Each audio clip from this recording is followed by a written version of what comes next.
Former President Donald Trump held a rally in Nebraska on Sunday evening. The rally took place at the I-90 Speedway in front of hundreds of supporters. Trump took the stage to rally support for Charles Herbster, who is running for governor in Nebraska. Trump called Herbster his friend, showing support for him despite Herbster facing accusations for groping 8 women. The former president called the charges malicious, saying he had to defend his friend, reiterating that he must defend people that are good. President Joe Biden gathered with other officials in Minneapolis, Minnesota to remember former Vice President Walter Mondale during his memorial service on Sunday. Mondale died last April, but his family delayed the service for a year.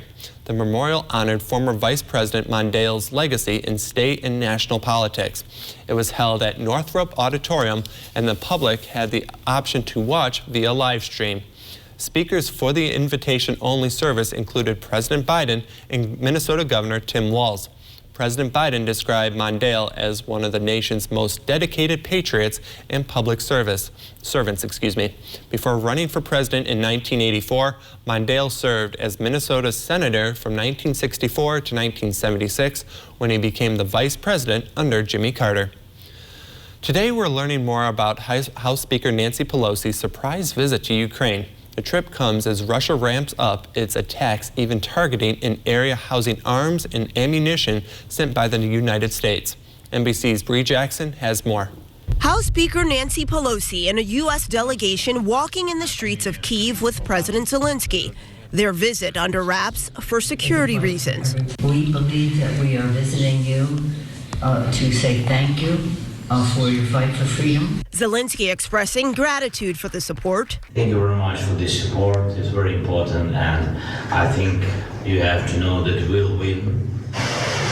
Attacks against Ukraine are intensifying. The Russian Defense Ministry says it struck 800 targets in 24 hours over the weekend, including a hangar with weapons supplied by the West. We need all the assistance we can get in defensive weapons, in military support, in financial support, but also in humanitarian support. President Biden wants Congress to approve an additional $33 billion for 5 months of aid for Ukraine. Republicans and Democrats signaling they'll back it. Every day we don't send them more weapons is a day where more people will be killed, in a day where they could lose this war. The Senate Majority Leader is also pushing to seize assets of Russian oligarchs and use the proceeds to help Ukrainians. It's time for sanctioned Russian oligarchs to be held accountable for the ill-gotten wealth that they have received. Situation in Ukraine, how to help them, what kind of support they need. Speaker Pelosi meeting with Poland's president this morning, thanking him for supporting Ukraine through humanitarian efforts. Poland has the largest influx of Ukrainian refugees. In Washington, Bree Jackson for NBC News.